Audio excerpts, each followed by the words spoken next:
본문의 말씀을 가지고 세상을 압도하는 십자가의 능력이라는 제목으로 함께 말씀을 나누겠습니다.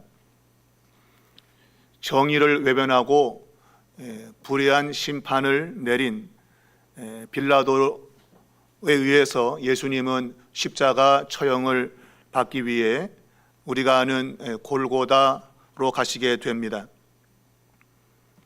우리가 본문 26절을 보면 그들이 예수를 끌고 갔다고 되어 있습니다. 이 그들이라고 하는 이 사람들은 앞에 문맥과 연결시키면 예수님을 십자가에 못 박고 도리어 바라바를 풀어달라고 소리쳤던 그런 사람들이겠죠. 똑같이 그들이라는 용어로 사용되고 있습니다. 그러나 실질적으로 이 죄인을 처형하러 끌고 가고 있는 것은 빌라도의 군인들이죠. 그게 법적으로 맞는 것이죠. 그러나 이 그들이라고 이렇게 누가가 기록하고 있는 이유는 지금 그 앞에 있는 모든 사람들, 그들과 더불어 이 로마의 힘이 합해져서 예수님을 십자가에 못 박게 되는 그런 강력한 세력을 의미하고 있습니다. 근데 놀라운 사실은 오늘 이러한 일이 벌어질 때에 아무런 그 일에 참여하거나 또한 간섭하지 않았던 구레네 사람 시몬이 예수님이 지고 가던 십자가를 강제로 지고 이 골고다로 가셨다고 하는 것이죠. 갑자기 등장한 사람, 이 사람은 예수를 못 박으라고 그 현장에 있지도 않았고 지나가다가 붙잡혀서 십자가를 지고 가게 됐는데, 누가가 이러한 기록을 통해서 다시금 이 제자가 도대체 누구냐 하는 것을 우리에게 일러주고 있습니다. 우리가 이 예수님께서 제자들을 부르실 때에 나를 좀 제자 삼아주세요 라고 요청한 적이 없지요. 그냥 예수님이 나를 따르라, 그냥 따르라 그랬어요. 세관에 앉아있던 레위를 보고도 나를 그냥 따르라 그랬지, 그 사람이 예수님께 어떤 반응을 하고 그런 거 없어요. 그냥 따르라 그랬더니 그냥 따랐다. 그 가운데는 주권적 역사가 있는 것이죠. 이 구레네 사람 시몬이 갑자기 지나가다 붙잡혀서 강제로 예수님의 십자가를 지고 외형적으로는 정말 주님 말씀한 대로 십자가를 지고 주님을 따르는 모습을 그대로 재현하고 있습니다. 주님을 따르는 제자는 십자가를 지고 주님을 따라야 되는 것이죠. 우리가 생각하면 참 재수가 없다라는 그러한 생각하겠지만, 그러나 이것은 어찌 보면 강권적으로 제자가 되게 되는 그러한 의미를 가지고 있습니다. 그냥 붙잡혀서 제자의 모습을 가지고 따라가는 이런 모습을 보게 되죠. 이건 역시도 하나님의 주권이 이곳에 작용하고 있다. 여러분과 저의 삶에는 우리가 의도하지 않지만 하나님의 손길이 역사하고 있습니다. 때로 그것이 내게 다가올 때는 재수가 없다, 왜 나만 그런가, 그런 일로 다가오고 있지만, 그러나 가만 보면 그 안에는 하나님께서 정말 하나님의 사람으로 세상을 살아가도록 의미적으로 어떤 사건을 내게 부여하고 있는 거예요. 우리가 지금 이 구레네 시몬에 대한 이야기를 누가는 그냥 잠깐 지나가고 있지만, 성경 절대 훑어보면 그의 아내와 그의 자식들이 초대교회의 큰 기둥으로 쓰임받았다는 사실을 알게 되면 너무나도 놀라운 사건인 겁니다. 그냥 재수없게 붙들렸는데, 그리고 십자가를 그냥 억지로 지고 갔는데, 근데 그 후대에 교회를 위해서 크게 일하는 기둥 같은 자녀들이 나왔다고 하는 걸 생각하면 하나님의 이 주권적 섭리는 너무나도 놀라운 것이다. 여러분에게 때로는 무거운 짐 같은 것이 지어졌다 할지라도 여러분, 그것이 당장 볼 때는 정말 왜 이런가 싶지만 지나고 나면 하나님의 은혜의 손길이 있음을 여러분이 깨닫게 될 것입니다. 우리는 말씀을 통해서 우리의 현실을 그런 방식으로 바라보고 해석하는 것들이 필요한 거예요. 그게 신앙인 것이죠. 더 놀라운 사실은 바로 이어지는 이 내용 속에서 큰 무리가 지금 예수님을 따르고 있는데 바로 그들이 백성들의 무리였다. 본문을 보면 백성과 및 그를 위하여 가슴을 치며 슬피 우는 여자의 큰 무리가 따라갔다고 되어 있습니다. 이건 역시도 지금 뭔가 의미를 굉장히 크게 드러내고 있죠. 도대체 이 백성들은 누군가 하는 거예요. 이 백성들은 또 누군가. 그리고 이 우는 여자들은 또 여기 왜 갑자기 등장을 했는가 하는 것입니다. 자, 이 백성들은 물론 그 앞에서 예수님을 십자가에 못 박으라 했던 그 백성들이 틀림없지요. 근데 그들이 지금 예수님을 따르고 있고 그 가운데 여인들은 가슴을 치며 애곡을 하고 있습니다. 울고 있습니다. 자, 우리가 이 상황을 좀 앞으로 거슬러 올라가면 베드로가 예수님을 3번 모른다고 부인했습니다. 그는 예수님의 말씀이 기억이 났고 그리고 밖으로 나가 통곡했다. 울었단 말이죠.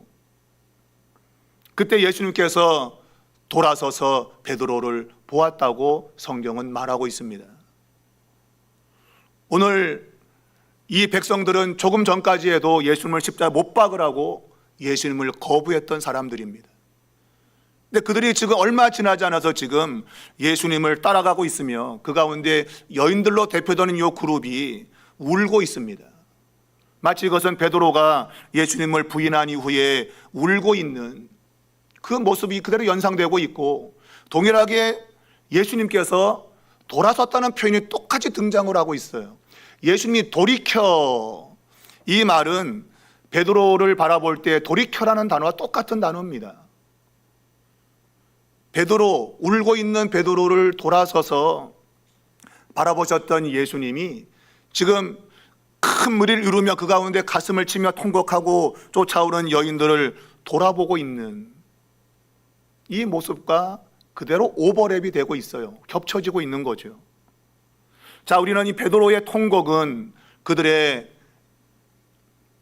그 거절, 그것과 맞닿아 있는 겁니다. 그들은 조금 전까지 예수를 못 박으라고 했지만 그러나 예수님이 지금 잡혀가는 이러한 모습 속에서 그들은 마치 베드로가 통곡한 것처럼 아, 우리가 뭔가 잘못됐구나 하는 것을 드러내고 있는 것이죠. 그러니까 이것은 하나의 희망적인 사건입니다.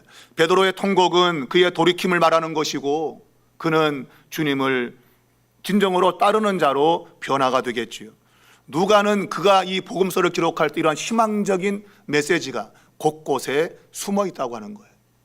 우리는 그것을 발견해야 되고 그것을 우리의 삶에 적용해야 됩니다.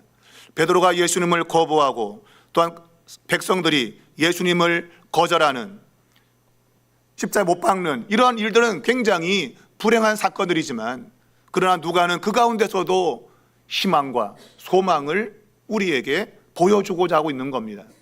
바로 그것이 예수님이 돌아서서 지금 여인들에게 말하는 이 모습. 자, 오늘 그들은 왜 울고 있습니까? 예수님께서 지금 아주 비참한 십자가의 처형을 받아야 되기 때문에 울고 있는 것이죠. 그러나 예수님은 돌아서서 날 위해 울지 말고 너와 내 자식을 위해서 울어라 그랬습니다. 진정 울어야 될 것이 무엇인가를 가르쳐 주고 있는 것이죠. 예수님은 예루살렘 성에 들어올 때 성을 보시고 통곡하셨습니다. 그것은 예루살렘 성이 은혜의 날을 깨닫지 못했고 도리어 그 은혜를 발로 걷어참으로 인해서 앞으로 멸망하게 될 그것을 주님이 바라보셨기 때문입니다. 그래서 예수님은 통곡하셨죠. 이제 곧 이 예루살렘 성은 멸망으로 떨어지게 될 것입니다. 우리 주님은 29절에서 보라 날이 이를 것이라고 했습니다. 이건 실질적으로 희망을 이야기할 때 사용되는 문장입니다. 예레미야서에 보게 되면 예레미야가 보라 날이 이를 것이다 라고 하며 바벨론 포로로 붙잡혀 가지만 그러나 다시 회복될 것을 이야기할 때 사용된 문장이에요. 누가는 이 문장을 가져와서 지금 이곳에 예수님의 말씀으로 던지고 있습니다. 보라, 날이 이를 것이다. 자, 이 날은 어떤 날입니까? 바로 멸망의 날이죠. 예레미야서에서는 회복의 날로 말하고 있는데 예수님은 멸망의 날을 이야기하고 있습니다. 그러나 그 멸망의 날이 오지만 그러나 그 말 그대로 회복의 날이 올 것을 말하고 있는 거예요. 이것이 누가가 지금 예수님의 이 말 속에서 지금 사람들이, 무리들이 예수님을 거부했지만 바로 주님을 따라가는 모습 속에서 그대로 투영을 시키고 있는 겁니다. 멸망할 비참한 날, 무시무시한 심판의 날에 다가오겠지만 그러나 회복이 올 것이라고 하는 것을 우리에게 은연중에 드러내고 있는 것이죠. 분명 이 말은 축복의 말입니다. 보라, 날이 이를 거다. 그러나 이것은 반어법적으로 굉장히 비참한 날이 올 것이다 라고 말하고 있어요. 그러나 그 안에는 여전히 회복의 의미가 담겨 있는 겁니다. 자, 우리 주님께서는 호세아 10장 8절의 말씀을 인용했습니다. 산들에 대해서 우리 위에 무너져라. 작은 산들에 대해서 우리에 덮으라. 이것은 엄청난 고난이 올 때 그 고난을 피하는 하나님의 방식으로 죽으면 좋겠다, 그 얘기예요. 그 고난을 보지 않고 그냥 빨리 죽으면 좋겠다, 그런 의미로 이것을 말하고 있는 겁니다. 그만큼 다가올 고난은 무시무시한 심판의 그러한 날임을 이야기하고 있는 거예요. 차라리 그런 날을 보기 전에 죽자. 그래서 산인에게 무너져서 그냥 빨리 죽어버리자. 그래야 저 고난을 내가 당하지 않는다, 그런 의미를 가지고 있는 겁니다. 그러면 주님은 하나의 속담처럼 말씀하셨는데 그것은 푸른 나무가 이와 같을진데 마른 나무는 어떻겠는가. 이것은 예수님이 죽으시는 것이 바로 푸른 나무로 심판을 받는 것을 묘사하는 것이 틀림없고, 그리고 이제 예수님을 거절한 자, 불의한 길을 선택한 자들이 받는 그 심판을 마른 나무에 비유하고 있습니다. 곧 이것은 이제 임박한 재앙이 올 때 그 재앙의 참혹함을 주님께서 말씀하고 있는 겁니다. 그리고 그 심판은 피할 수 없음을 이 푸른 나무와 마른 나무를 통해서 말씀하고 있고, 그 피해가 엄청날 것을 주님께서 표현하고 있는 겁니다. 주님을 거절한 자에게 찾아오는 그 심판은 감당할 수 없는 그러한 심판임을 푸른 나무와 마른 나무를 통해서 주님은 드러내고 있습니다. 자, 주님은 사형장에 끌려가는 두 죄인과 더불어 이제 함께 가고 있다고 성경에 말하고 있습니다. 이것은 성경이 예수님을 가리켜서 예언한 이사야 53장 12절의 말씀, 그리고 누가복음 22장 37절에서 주님 말씀 친히 말씀하신 대로 불법의 동류로 여길 것이다, 불법자로 여김받는 예수님에 대한 예언의 성취를 이야기하고 있습니다. 죄가 없지만 죄인으로 취급받는 그러한 주님을 이야기하고 있는 것이죠. 왜 주님이 그러한 행악자들과 함께 죄인 취급당해야 되는가? 그건 더 말할 것도 없지요. 여러분과 저의 죄를 위하여 그렇게 하신 겁니다. 결국 주님은 십자가에 처형을 당하시게 됩니다. 우리는 주님이 십자가에 못 박힌 곳을 골고다로 알고 있습니다. 이것은 우리 한글로 골고다로 쓰고 있지만 원래 여기는 아람어에서 온 것입니다. 굴굴타라고 하는 것에서 온 건데 해골이라는 뜻입니다. 해골. 그리고 벌게이트역, 다른 말로 불가타역이라고 하는 이 라틴어 번역본에 보게 되면 바로 칼바리움이라고 되어 있죠. 그래서 우리말로 갈보리라고 되어 있죠. 갈보리. 이게 이제 라틴 말로 갈보리고 아람어로 골고다인 것입니다.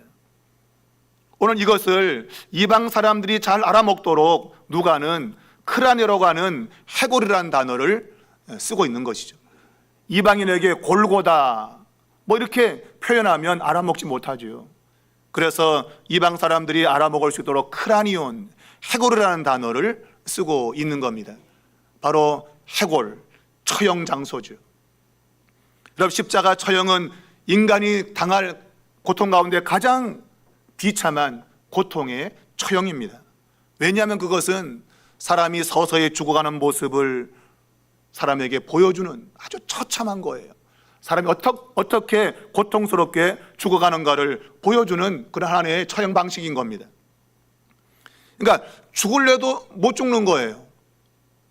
그러니까 당장 죽고 싶어도 못 죽도록 서서히 죽어가는, 그것이 바로 이 십자가의 처형인 것이죠. 우리가 부활절날 이제 오후에 영화를 하나 볼 텐데, 거기 보면 이제 이게 나와요. 거기서 이 십자가 사람들이 너무 고통을 겪으니까, 특별히 이제 안식일이 이제 가까워지기 때문에 빨리 그 시체를 치워야 돼서 빨리 죽으라고 이제 다리를 꺾어버리죠. 다리를 꺾으면 지탱하는 것이 사라지게 되죠, 그죠? 그래서 이 사람이 축 처지거든요. 그럼 이게 숨이 막혀서 죽는 거예요, 결국은. 그러니까 결국은 십자가 처형은 숨 막혀 죽는 겁니다. 이게 횡격막이 눌려가지고 사람이 처지면 이게 눌려서 숨 못 쉬어 죽어요. 그러니까 사람이 안 죽으려면 계속 발로 버티는 거죠. 계속 밀어 끌어오르는 거예요, 발로 버텨서. 그러다가 서서히 죽는 거죠. 나중에 힘 빠지면 죽는 거예요. 서서히 그냥 죽어가는, 고통스럽게. 근데 그걸 이제 면케하려고 죄인들의 다리를 꺾어버리는 거예요. 그러면 바로 죽죠. 근데 예수님은 이상하게 빨리 죽었어요. 그래서 뼈를 꺾지 않았다고 하는 구약의 예언이 성취되죠. 그분 자신의 목숨을 버린 거예요. 빼앗긴 게 아니고 버린 거죠, 목숨을. 그래서 예수님은 그렇게 일찍 죽은 거예요. 그러니까 다른 죄인들은 다 다리를 꺾어서 빨리 죽여버렸죠. 왜? 안식일이기 때문에. 그 시체를 달아둘 수 없어서 다리를 꺾어서 죽인 겁니다. 어쨌든 이 십자가는 그렇게 처절하게 죽음의 고통이 연장되면서 서서히 죽는 최고의 처형 방법이에요. 우리 주님이 지금 그러한 십자가에 달리신 겁니다. 양편에 악을 행한 사람과 더불어서 죄인 취급당하며 죽으신 겁니다. 우리 주님은 그 십자가에서 저들을 사하여 달라고 하나님께 기도했습니다. 물론 이것은 십자가에 못 박는 사람들도 포함되어 있습니다. 자, 자신을 처형하는 자들에 대해서 예수님은 아주 관심을 갖고 있어요. 그에 반해서 그 아래서 있는 사람들은 예수님에 대해서 무관심합니다. 그들의 관심은 예수님께서 벗어놓은 옷, 그 옷을 누가 가지느냐. 그래서 제비를 뽑고 있습니다. 예수님은 자신을 죽이도록 내준 사람들, 그리고 지금 십자가에 못 박은 사람들을 위해서 저들을 용서해달라고 기도하고 있는데, 그들에게 관심을 가지고 있는데, 어찌 보면 원수에게 관심을 두고 있는데, 그 아래 사람들은 예수님께 전혀 관심이 없다. 누가 이 옷을 가질 것인가? 자, 예수님은 옷이 벗겨졌습니다. 우리는 그 앞에서 예수님께서 헤롯이 입혀준 휘황찬란한 옷을 입고 있었다고 하는 것을 우리를 알고 있습니다. 근데 그것이 벗겨진 것이죠. 그것을 누가 가질 것이냐, 지금 제비를 뽑고 있는 이러한 모습을 보게 되는데, 이것은 예수님이 영광의 자리에 계셨지만 하나님의 영광을 갖고 있는 분이셨는데 그 모든 걸 벗어 던진 거지요. 그것이 그대로 드러나고 있는 거예요. 우리 예수님은 영광의 보좌에 계셨던 분이에요. 하나님의 보좌에 계셨던 분이에요. 근데 모든 걸 다 벗어 던지고 십자가에 지금 매달리신 것이죠. 십자가에 매달려 있는 거예요. 왜 그러셔야 됐는가? 바로 여러분과 저를 위하여 영광을 버리신 겁니다. 우리가 이런 것들을 잘 여러분 깨달으셔야 돼요. 오늘 나의 나된 것은 결코 내가 애쓰거나 노력해낸 게 아니에요. 하나님이 그분 자신을 포기했기 때문에 우리가 오늘 이런 삶을 살고 있다고 하는 것. 주님은 원수에게 관심을 가지고 그들의 용서를 구했고, 그 아래 사람들은 그 옷, 그 좋은 옷이라고 그걸 서로 가지려고 제비를 뽑고 있는 참 무관심한 사람들, 이런 모습을 보고 됩니다. 자, 이 부분에서 세 번에 걸쳐서 예수님은 희롱을 당하시는데, 마가복음에는 지나가는 백성이 첫 번째 희롱을 하고, 그 다음에 대제사장과 서기관과 그리고 이어서 십자가의 강도 둘이 세트로 예수님을 희롱합니다. 근데 누가는 백성들에 대해서는 침묵하고 있어요. 아까 위에서 말했잖아요, 그죠? 백성들은 뭔가 분리되었어요. 처음에는 막 동조했다가 빠르게 분리되었어요. 그리고 지금 제일 먼저 희롱하는 사람이 바로 이 관리들, 권력자들이죠. 그들 제일 먼저 예수님을 비웃고, 그리고 이제 군인들이 희롱을 하고, 마지막으로 십자가에 위에 있는 한 강도가 예수님을 비방하게 됩니다. 똑같이 3번 예수님을 희롱하십니다. 자, 관리들은 저가 남은 구원했지만 자신은 구원할 수 있는가 하면서 자신도 구원하라 라고 희롱하고 있습니다. 자, 군인들은 신포도를 주면서 또한 희롱했습니다. 신포도주는 사람을 경멸하고 적대함을 가진 자에게 하나의 나쁘게 대하는 그러한 방식인 것이죠. 맛있는 포도주를 줘야지 신포도주를 주는 것은 그 사람을 깔보고 멸시하는 의미가 담겨 있는 겁니다. 자, 군인들은 지금 유대인의 왕이라고 하는 그런 명패를 보았잖아요. 유대인의 왕이다라는 그런 명패를 보고 왕에게 드리려면 적어도 진상품을 드려야 되는데, 왕으로 돼 있다면 진상품을 바쳐야 마땅하죠. 그런데 싸구려 신포도주를 주고 있는 겁니다. 이것은 비웃는 거죠. 네가 무슨 왕이냐 라면서 비웃는 거예요. 바로 싸구려를 주고 있는 것이죠. 여러분, 예수님은 진짜 왕이십니다. 이들은 이걸 몰라서 싸구려를 줬지만, 오늘 우리는 예수님이 왕인 걸 알면서도 싸구려를 주고 있지 않습니까? 예수님께. 이들은 몰라서 싸구려를 주고 있지만, 조롱하며 주고 있지만, 여러분과 저는 어때요? 주님께 귀한 걸 드립니까? 찬송가 575장 보면 주님께 귀한 것 드려 젊을 때 힘다하라. 이게 1절 가사인데, 젊을 때 힘다하라. 이 젊음을 바친다는 것이죠. 이게 가장 귀하거든요. 젊음을 바친다는 건 가장 귀한 거예요. 내 인생의 가장 젊을 때, 그때를 주님께 드린다는 거예요. 예수님이 왜 30세 그 어간에 죽으셨는가? 왜 그때 죽으셨을까요? 가장 귀한 시간이거든요. 가장 젊음이 폭발하는 시간, 그 시간에 목숨을 버린 거예요. 그냥 30살쯤 돼서 그냥 어쩌다 보니까 죽었다, 그게 아니에요. 그분 자신은 가장 귀한 것을 하나님께 드린 거예요. 가장 중요한 시간을 하나님께 드린 거란 말이에요. 여러분, 오늘이 여러분 가장 젊은 날입니다. 그 노래도 있잖아요. 오늘이 가장 젊은 날. 오늘 지나면 내일은 더 늙어지거든요. 오늘 하나님께 여러분 자신을 드려야 되는 거예요. 오늘이 가장 귀한 날이에요.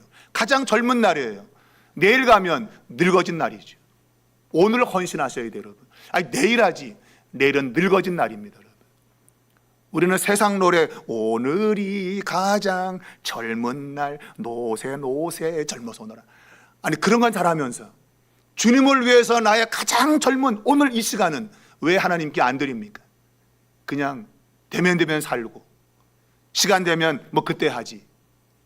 나의 좋은 건 다 써버리고 나서 마지막 남는 찌꺼기 있으면 하나님께 드릴 건가요? 신포도주, 우리의 삶에서 얼마든지 예수님을 싸구려 취급하는 것들이 있다고요. 하나님께 드리는 것들이 싸구려인 것들이 있다고요, 여러분. 여러분, 귀한 걸 주님께 드릴 수 있기를 바랍니다. 오늘 예수님은 그렇게 십자가에서 비참하게 죽으셨고 사람들로부터 조롱을 당하셨습니다. 지도자들과 처형하는 군병들과 행악자들이 합해서 예수님을 조롱했습니다. 참으로 참혹하기 그지없는 그런 모습을 주님은 보이셨어요. 그런데 놀라운 사실은 예수님은 그러한 상황 가운데서도 그분 자신이 해야 될 일을 당당히 하고 계신 거예요. 그것이 십자가의 능력인 것입니다. 자, 예수님은 여전히 하나님을 아버지로 부르고 있습니다. 자신을 비참한 자에 던져버리신 그 아버지를 여전히 아버지로 인정하고 있습니다. 여러분, 이것이 얼마나 당당한 것입니까?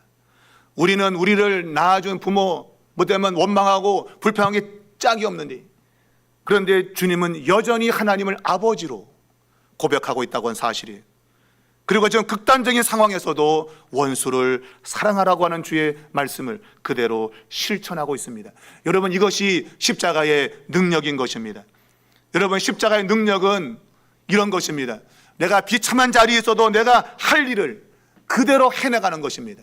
그냥 거기에 반응해서 위축되거나 그것 때문에 내 삶의 자리가 뒤로 밀려가거나 그렇지 않아요. 그 자리에 서서 내가 할 것을 그대로 해내는 것입니다. 그것이 십자가의 능력인 것입니다. 여러분이 십자가를 제대로 안다면 여러분도 이런 반응을 보일 거예요. 내 삶에 원망거리 있고 불평거리 있지만 하나님의 주권을 인정하며 하나님을 부를 것이고, 그리고 여전히 말씀에 순종하겠지요. 원수까지도 사랑하는 모습을 가지고 살겠지요. 그게 십자가를 아는 사람들의 모습인 것입니다. 오늘 이 본문에 보면 십자가 달려 죽는 사람 가운데 한 이 죄인이 막 예수님을 조롱하고 있습니다. 근데 두 번째 이 행악자가, 야, 너나 나나 똑같이 합당한 벌을 받지만 이분은 죄가 없다고 말했습니다.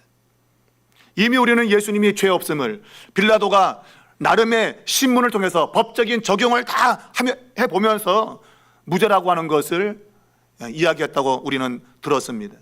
그런데 이 십자가 위의 강도는 법적인 것 따지도 않았어요.